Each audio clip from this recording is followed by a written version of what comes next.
This is my 2006 Porsche Cayman S, and this is everything that is wrong with it.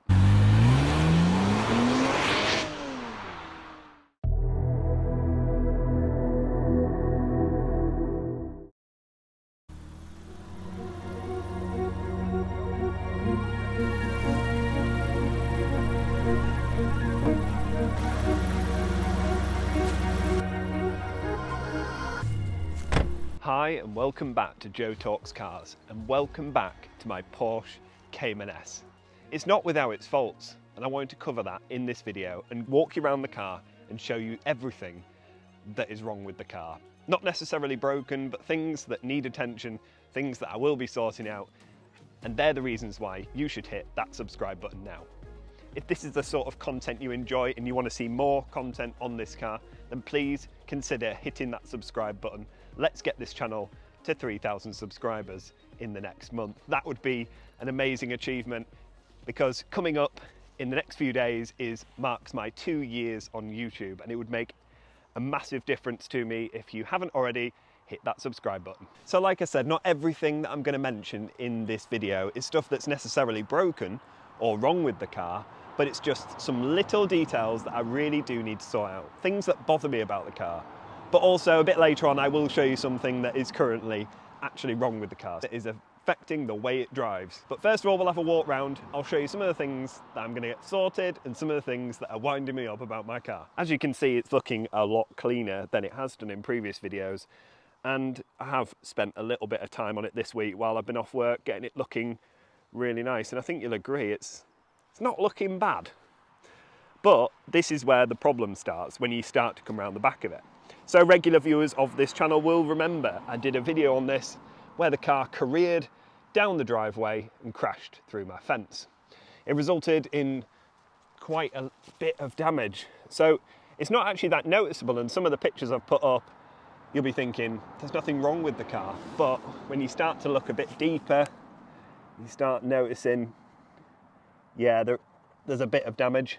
So obviously that's one of the things that needs attention, sorting out that rear bumper. But I think I was very lucky in that it didn't cause any more damage. The second area that I think is potentially one of the sort of ropiest areas of the car is the wheels.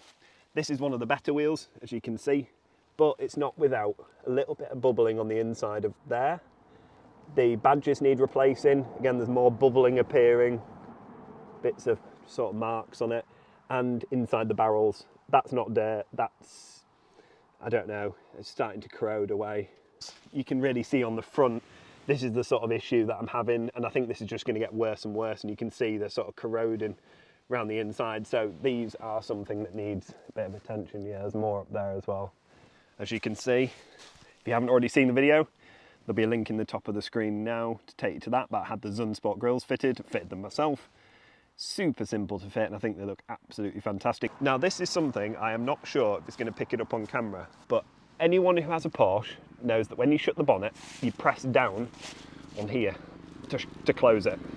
Now, this car is obviously quite old, 2006 plate car now.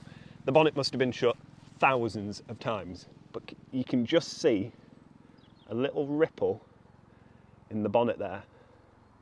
Really annoying, and it's starting to bother me now. You can see literally where people have been closing it. I tend to close it right in the centre there, but you can see how it's been closed on the edge because it is actually dented. And that's really starting to wind me up. On top of that, stone chips. When I bought this car, there wasn't a single stone chip, and I'm not sure if it's going to show up. Oh, there we go. Little tiny blemishes everywhere. They're only small, but they're everywhere. And honestly, this car never had a single stone chip on it when I bought it. So desperately need something doing about the stone chips. Of course, they're all across the front of the bumper.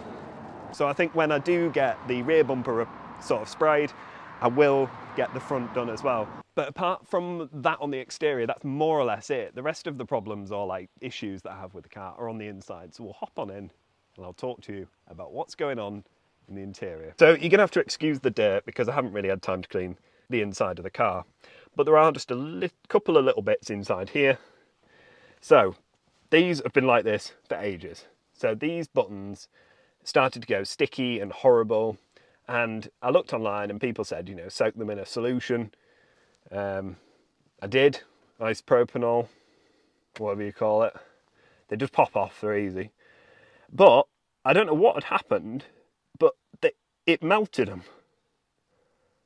Totally melted them. So there's no coating on them at all. They feel awful, they look dreadful, and they desperately need attention. So to buy these new, you're looking at stupid money. In fact, I couldn't even find them. The buttons you can find are for the PCCM unit. The two buttons, they look identical, but the backs of them are totally different. They don't fit on in the same way. They're just flat. So I have actually got a set of those, which I bought thinking they're the right ones. They're not. So I need to source some more of those or think of what I'm going to do with that. The other issue is sort of a driving issue slash, I don't know.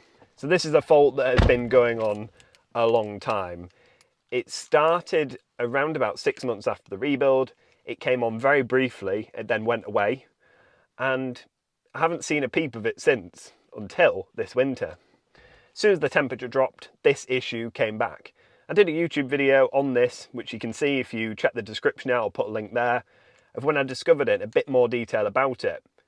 But it went away shortly after that again, and it's returned, but this time it's worse than ever. It sort of never fixes itself.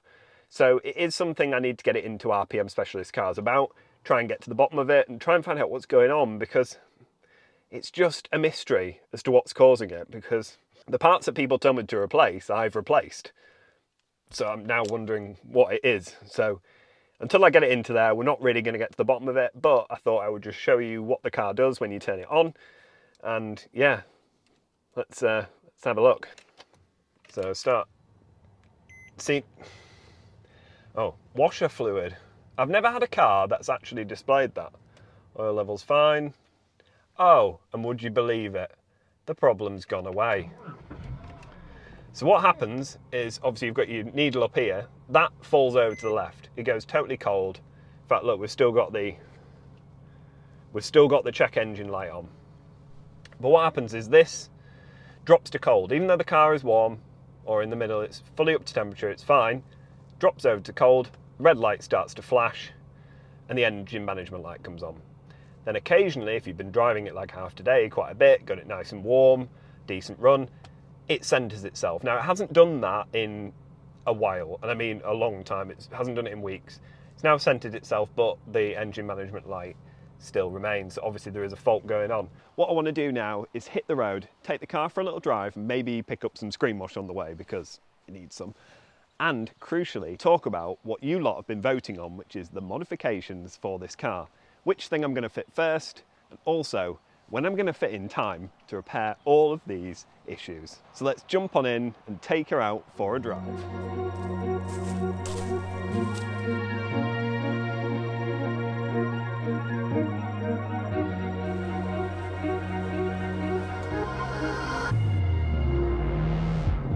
Whoa, with the mud on the tyres. It slipped a bit coming out of there. It just never gets boring. I say that all the time, but it never gets boring, the sound of this thing. Right, when it comes to doing all these repairs to the car, there's obviously one major issue, and that is money. Porsches are very expensive to run, to maintain, and to repair and modify. It's just expensive, so expensive. And although I do plan on doing it, it's going to take some time. So I do have like a priority list of what I want to do first to address the issues. First of all, obviously, I've got to address these warning lights, this sensor problem, whatever it may be. I need to address it because, well, it's probably not very good for the car to be running with an engine management light on, and also it's very annoying. The other thing, obviously, is bodywork. Bodywork is majorly important, and if you want to maintain the value of your Porsche, you do need to pay special attention to the bodywork. People will judge a car on how well it's been looked after. After that, obviously, I want to take a look at the wheels. The wheels are in appalling condition. They started out pretty good, and because I live on the coast, they've got progressively worse. So I do need to look at that. I have found a wheel guy who's not actually that far from where I live, and he powder coats the wheels. So the wheels are going to get powder coated, but I am going to stick with the same colour. I know I had a lot of suggestions before in previous videos where people said, why not get a new colour or something? I was like, nah. I've thought about different colours, you know, like a dark grey or something, but it doesn't suit the car. Silver suits the car and suits it really well, so I'm going to keep it silver, keep it standard, but powder coat it. When it comes to modifications, it was plainly obvious from the first few hours of people voting on what they wanted me to do next to the car. And if I'm honest, I already knew that, because every comment that I've received since starting this channel, especially when it's come with talking about maybe what I should do to the car, it's always come back to one modification in particular. And it's one that I believe will make the car, but equally get it wrong and it will ruin it. I've had this on many cars before, and that is an exhaust. Swapping out the exhaust on the Porsche for something a bit more throaty, a bit louder, a bit more Asbo. I've done it before. I had a Renault Sport Megane, but that went through 4 exhausts.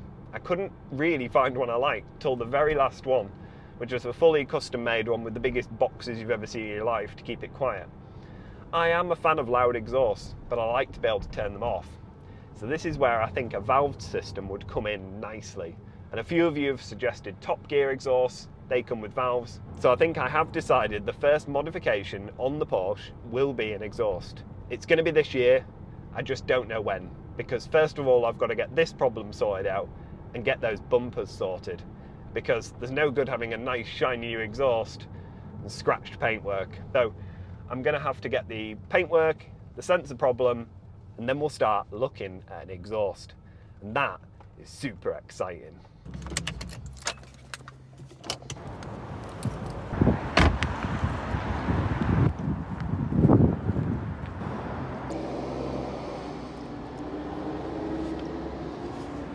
Well, that is ridiculous. So this car needed washer fluid. It wasn't totally empty, but it was pretty much there. 5 litres have just gone in there. 5 litres! No wonder it doesn't run out very often. Anyway, like I was saying earlier, these modifications that I'm going to be doing to the car probably will take a little bit of time for me to get around to doing them. Not only that, but these little repairs are probably not going to be that cheap. But I thought I would just do this video today, give you an update, and tell you about the things that are maybe wrong with my car and also what I plan on doing with them. So I hope you've enjoyed this video. I really enjoyed making it. If you have enjoyed it, please make sure you hit that subscribe button so you don't miss a single upload. I've got loads of content coming with this car throughout the year and many other cars. So thank you very much for watching, and I'll see you next time. Bye.